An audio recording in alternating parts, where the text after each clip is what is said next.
नमस्कार दर्शक बंधु मिष्टी किचन को आपण मानक बहुत बहुत स्वागत।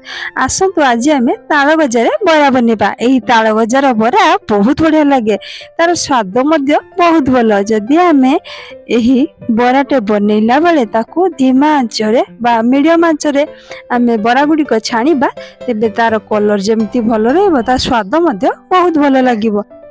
जेहेतु से किछि स्वाद अनुसार चीनी पकाउछे तेणु बरार स्वाद बहुत भल लागिबो।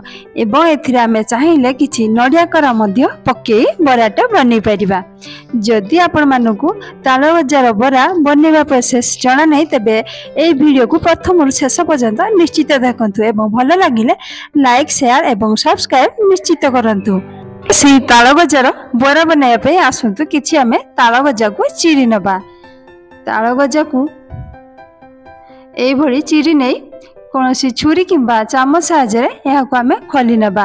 भल भाव खली नहीं याकू धोइबा, कारण से बहुत अपरिष्कार होता है, तेणु भल भाव सफा करिकी आमे ताकू धोई नबा।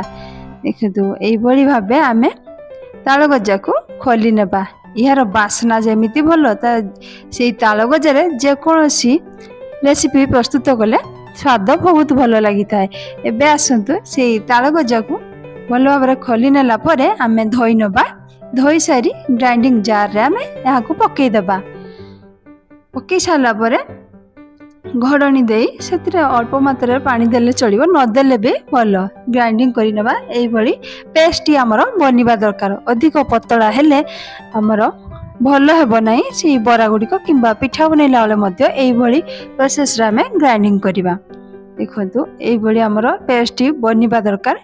एबे आसंतु सेही ताल गजार पेस्ट रे आमे गोटे गिना सुजी नबा। सेही सुजी को आमे देखि देखि देबा। एठी देखंतु सुजी को आमे ग्राइंडिंग मध्य करिके देई पेबा, तार पाउडर हे गले भल भाबरे मिसी जीवो। एबे स्वाद अनुसार 5 रु 6 चम्मच आमे छोटे चम्मच चीनी देबा। स्वाद अनुसार लूण किछि देबा एवं खाइबा सोडा मध्य अल्प मात्रा रे पकेइबा। एबे आसु देहाकू भल भाबरे गळै नबा। भल भाबरे गळै सारला परे आउ किछि सुजी हमर तिला सेतिरे मिसेई दे भल भाबरे आउ किछि समय चकटी नबा।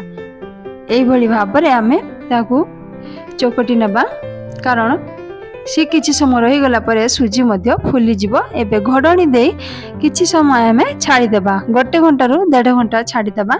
एबे देखंतु भल भाबरे सुजी गुड़िक से ताल गजा सहित मिसी जाइछि। एबे सेई भितर गोटे कड़ाई बसे नबा। तेल किछि गरम कर नबा। ई सुजी गुड़िक देखंतु भल भाबरे मिसी जाई एई भली हेई जाइछि। एबे आसंतु हम तेल मध्य गरम हो गलानी। से मिश्रण को आमे बरा आकार पकई नबा।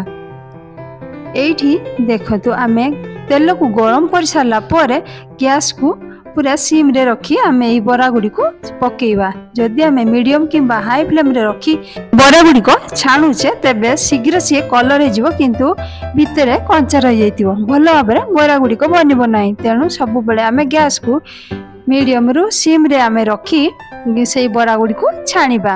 एबे देखंतु बरार गोटे पट हो गलानी, अन्य पट को ओलटाई नेली।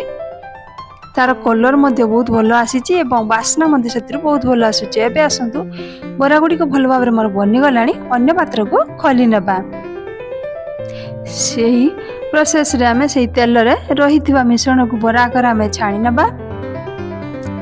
गोटे गोटे करी पकेइबा। एठी अधिक मात्रा रे आमे जदि पकेइ दोचे तेबे भल भाबरे बरा गुडी को हबो नाही। तेणु अल्प अल्प पकेइ आमे जदि छाणीबा सी शीघ्र हो जिवो एवं भलरे मध्य बनि जिवो। तेणु अल्प अल्प करी आमे एही बरा गुडी को छाणीबा। एबे बरार गोटे पट हो गलानी, अन्य पट को ओलटा नेबा।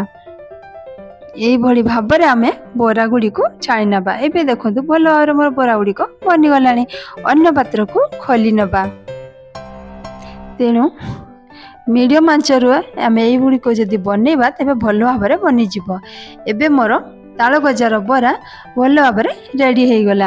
ये देखो ताल गजार बरा गुड़िक बहुत भल देखा एवं भारी सॉफ्ट मध्य हेइछि। तार कलर ठीक ये रही एवं भितर देखो धला अंश देखा किंतु यह कंचा रही ना भल भाव बनी जाइछि। तार कलर यही धला ही रहिबो। जदि कौटी ताल गजा पाउछंती तेबे एई भली प्रोसेस रे ताल गजारे बराटे निश्चित बनातु एवं आपण घर को जदि गेस्ट आछंती एई भली छाणी कि बरा गुडी को छाणी आपण से मान को खाया को दियंतु से माने मध्ये जानि परिबेनी एई बराटी कोउथिरे बन्ना जाईछि केमिति लागुछि कमेंट बॉक्स रे लिखि निश्चित जणांतु। वर्तमान पई रहुछि पुणी देखा हबो नुवा वीडियो नुवा रेसिपी सह। जय जगन्नाथ।